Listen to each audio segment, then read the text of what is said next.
Ngayong gabi nga ay aking papasukin ng mag-isa ang tinaguriang sobrang nakakatakot, sobrang haunted na bahay na ito at hindi ko nga alam kung kakayanin ko ba ang mga paramdam at aparisyon na kung sakaling magpakita sila ay makakaya ko ba. Lalo na at ako'y nag-iisa lang na mag-iimbestiga para alamin kung may katotohanan nga ba ang mga nakikitang di umano'y mga aparisyon at paramdam sa bahay na to.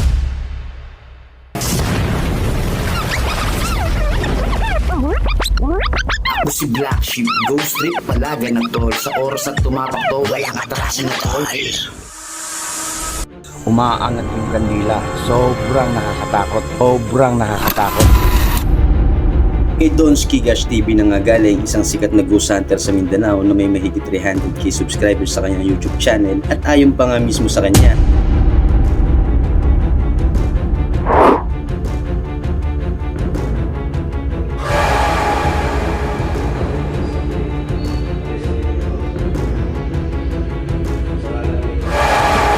Ano naman masasabi mo doon, Kuya Red? Demonic to, bro. Siya nga si Kuya Red Ghost Adventure, isa ring sikat na ghost hunter sa Mindanao na may mahigit 370k subscribers sa kanyang YouTube channel. Sobrang lakas ng puwersa ng demonyo dito. Yung bahay na yun, kailangan na talaga ng matinding exorcism. Sobrang lakas na talaga niya. Sobrang lakas na talaga niya. So I think exorcism na talaga yung kailangan. Sabi ko, alis na tayo. Kasi nananakit na eh.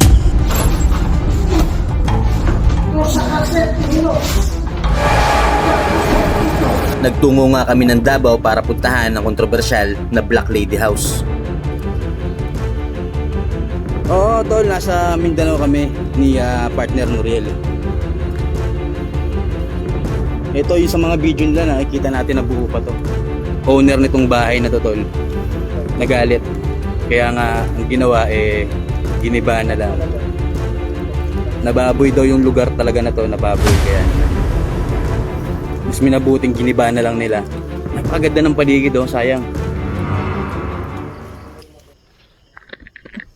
Mga tol, nasa harapan natin yung bahay na sinasabing namumugaran ng iba't ibang mga elemento at spirito.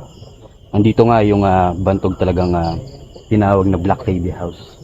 Meron din daw dito nga mga aparisyon ng duwende at kapre. Mapapansin naman natin dito sa paligid na napakaraming puno ng mangga. At bakas dito yung tanda na rin ng mga puno na to. Tara.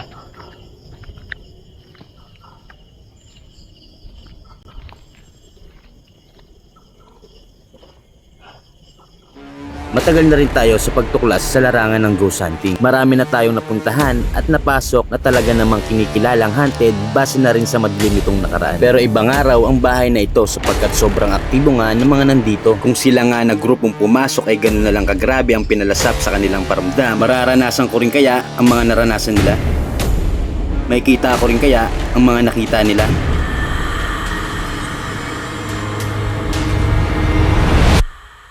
Tara.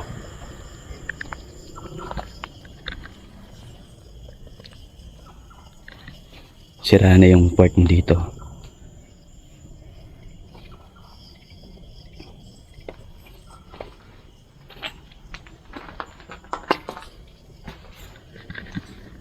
Pasok.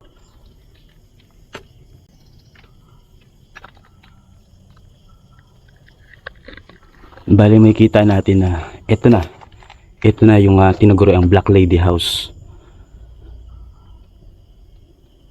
Ito na ang itsura niya ngayon.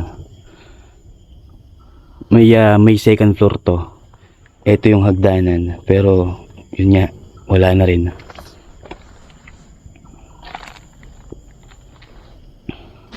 Yan. Nakita pa natin yung anuhan ng hagdanan. Ito na nga ang bahay ngayon. Wala nang bubong, nagkalat ang mga tipak ng bato na mula sa dingding, mga basag na salamin at mga kahoy na sa aking ang palagay ay nagmula sa hagdanan at sa itaas na bahagi ng bahay. At base na nga sa mga video ng mga sikat na nagpunta dito ay sobrang aktibo at mapanakit ang mga entity na naririto. Sobrang dami nga ng kababalagan sa bahay na to, mga aparisyon.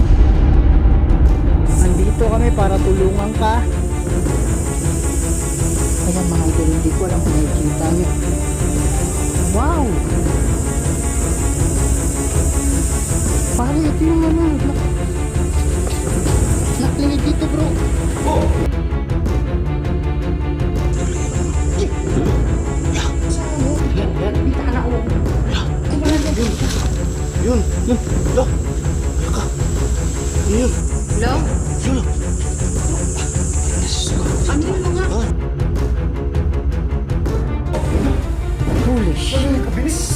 paggalaw ng mga mabibigat na gamit,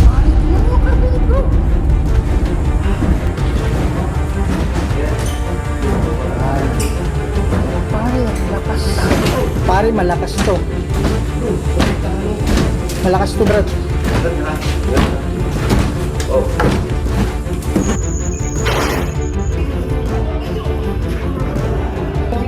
mga sinasabing nasapian, Jesus Christ.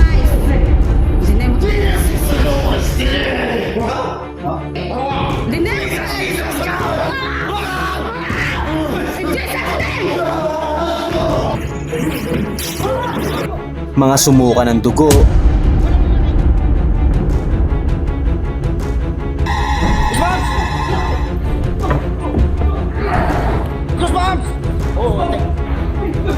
at mga tinulak puno.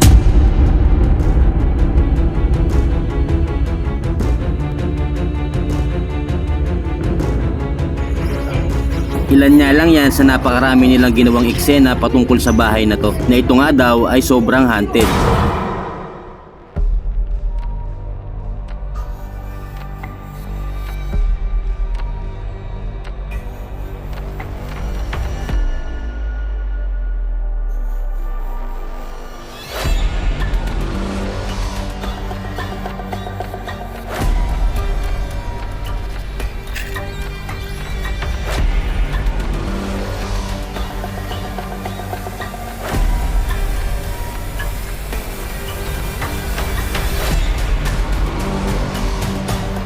Ang nananahimik nga na bahay na ito ay ganito na. At kung nakakapagsalita nga lang ang bahay na ito, malamang ay napamura na sa mga ginawang eksena ng mga sikat na nagpunta dito.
Sa aking ang paglilibot sa paligid ng bahay na ito ay wala naman akong ibang naramdaman na kakaiba, kundi ang tahimik at payapang gabi.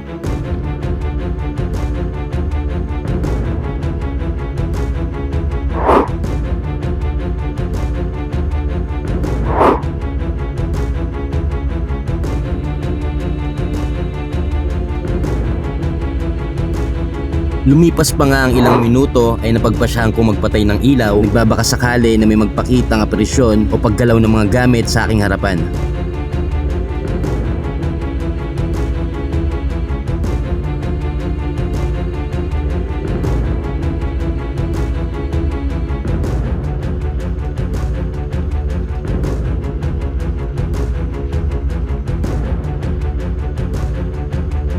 Sa aking ang pagpatay ng ilaw ay ito ang mga nangyari.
May ilang minuto nga rin na nakapatay ang ating ilaw at kinat ko na nga yung ibang parte para naman maibahagi ko na kagad sa inyo kung ano nga bang mga naganap.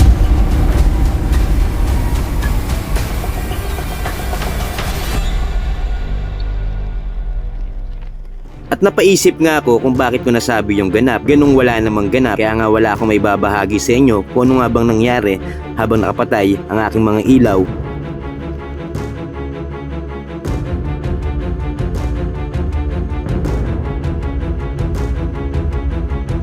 Sa punto nga ito ay napagpasyahan kong silipin yung likod na bahagi at nagbabaka sakali na sa aking pagbalik sa bahay na ito ay meron na tayong matuklasan na kakaiba.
Ang partingang ito ay gawaan ng uling na hanggang sa ngayon ay ginagamit ng mga residenteng nakapaligid sa bahay na ito. Dito nga nila nilalagay yung mga kahoy para sunugin hanggang sa maging uling.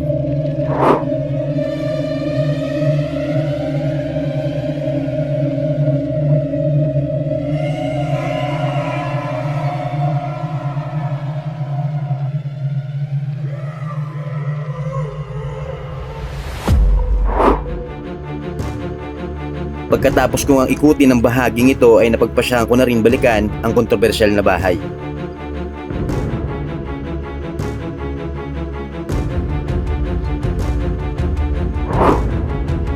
Sa muli kong ang pagbalik sa bahay ay muli ako magbabaka sakali ay magpakita o magparamdam man lang sa atin. Ibang-iba nga ang bahay sa mga napanood natin na sobrang aktibo at agresibo.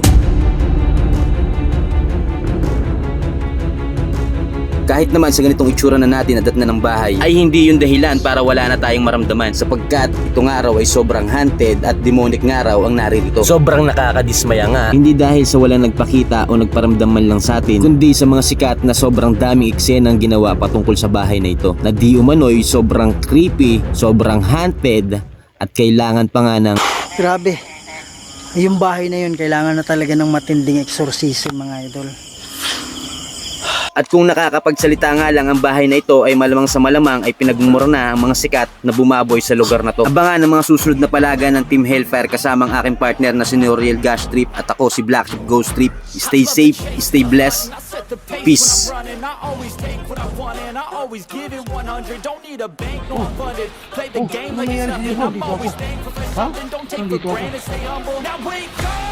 bahay ng Black Lady at alam nyo naman kung gaano katindi at kalupit ang lugar na to. Alam nyo naman kung gaano katindi at kalupit ang lugar na to. Yeah. Aminado tayo dyan na gumagawa ng faith. Aminado tayo dyan na gumagawa ng faith. Like for example, mag-script doon ka. Kung sinabi doon na umamin ako, sinabi ko lang na yung mga gumagawa ng fake na pag-exploration ay marami talaga dito sa atin. Grabe. Hindi ko kaya, even ako.